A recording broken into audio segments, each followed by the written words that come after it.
네, 김영환입니다. 같이 말씀 묵상하겠습니다. N번방 사건을 여러분 아시나요? 텔레그램 방에 미성년자들 그리고 여성들을 유인해서 성노예로 만들어서 사회적 이슈가 되었던 이야기죠. 몇 명이 그 안에 들어가 있었죠? 26만 명이 그 안에 들어가 있었습니다. 엄청난 많은 사람들이 그 안에 돈을 내면서 그 안에 들어가 있었습니다. 나중에 사회 요직에 있는 사람들이 너무나 많아서 명단을 공개한다고 했다가 지금까지 공개하지 않고 있죠. 제가 상담을 하는 중에 몰카범을 상담했었던 적이 있습니다. 그 사람은 어떠한 교회 직분을 갖고 있었던 사람인데요.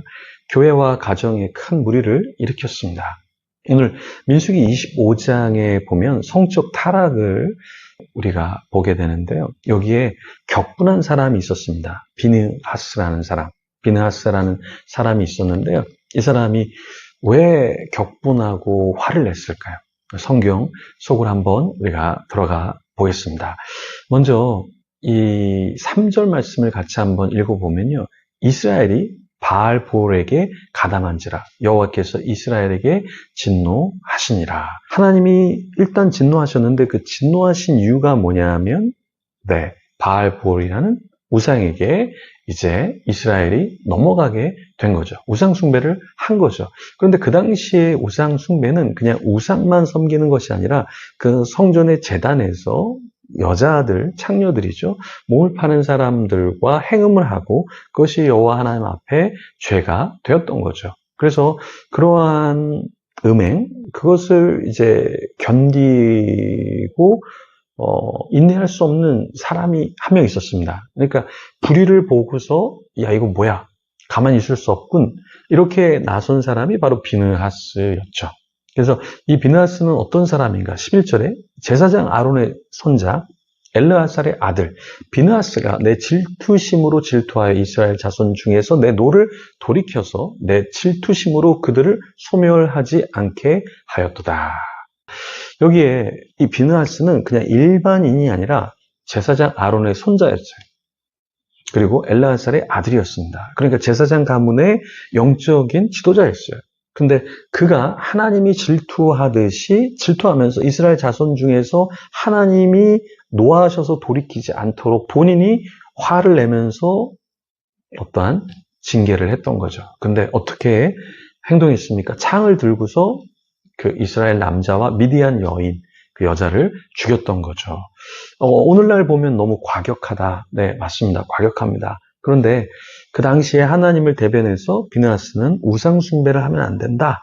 그 마음을 갖고 그렇게 행동을 했던 것이죠. 그러니까 비느하스는 거룩한 열심을 갖고 사실 하나님 앞에서 하나님이 이스라엘 백성들을 죽이기 전에 그 사건을 일단락 짓고 회개하도록 했던 겁니다.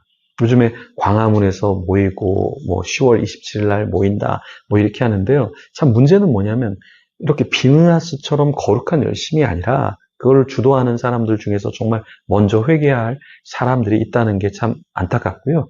그리고 이런 순수한 목적, 하나님의 어떤 공의, 하나님의 거룩함을 지키기 위한 것이 아니라 오히려 헌금을 200억을 거두려고 하고 또 이상한 이단에 빠져있는 사람 같은 사람들도 이렇게 쪼인하게 하는 것은 좀 조심스러운 부분이 있습니다.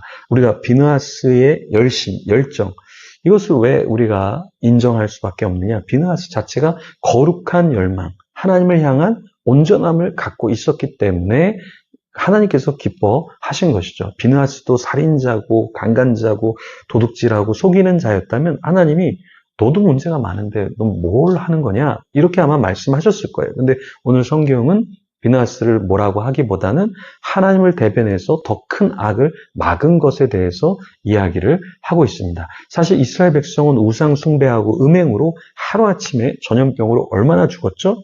2만 4천 명이 죽었습니다. 그래서 하나님께서 이 음행이라는 것에 대해서 하나님이 분노하시는 거죠. 왜? 이스라엘 백성들이 심판을 받을 수밖에 없고 타락할 수밖에 없으니까요. 그런데 이 일에 어떤 사람들이 이렇게 연관되어 있었을까요? 18절에 보면 이는 그들이 속임수로 너희를 대적하되 부올의 일과 미디안 지휘관의 딸 곧 부올의 일로 연병이 일어난 날에 죽임을 당한 그들의 자매 고스비의 사건으로 너희를 유혹하였음이니라. 자, 하나님께서 지금 이 사건을 어떻게 우리에게 알려주고 계시냐면 18절에 보면 이스라엘의 남자와 여자를 죽였다 그랬는데 이게 모압 여인인데 어떤 여인이냐면 그 여인의 이름이 뭐였어요? 고스비. 이 고스비는 그냥 일반적인 여인이 아니라 그 당시 모압 땅에서 지도자의 딸이었어요. 그러니까 지휘관의 딸. 그러니까 굉장히 사회적으로 정치 경제적으로 어떤 지위에 있는 사람이 이렇게 정략적인 결혼이나 뭔가를 관계를 할 수 있도록 다리를 놔줬을 때 그렇게 해서 관계를 가졌는데요. 이것도 잘못됐다라는 거예요. 그러니까 이스라엘 남자와 함께 죽은 미디안 여인의 이름이 고스비라 그랬잖아요. 근데 그 여자의 직분이 굉장히 높았어요. 미디안 족장. 그러니까 족속의 족장이자 매우 높은 신분의 여인이었단 말이에요. 그죠? 그러니까 족장과 높은 지위에 속한 여인.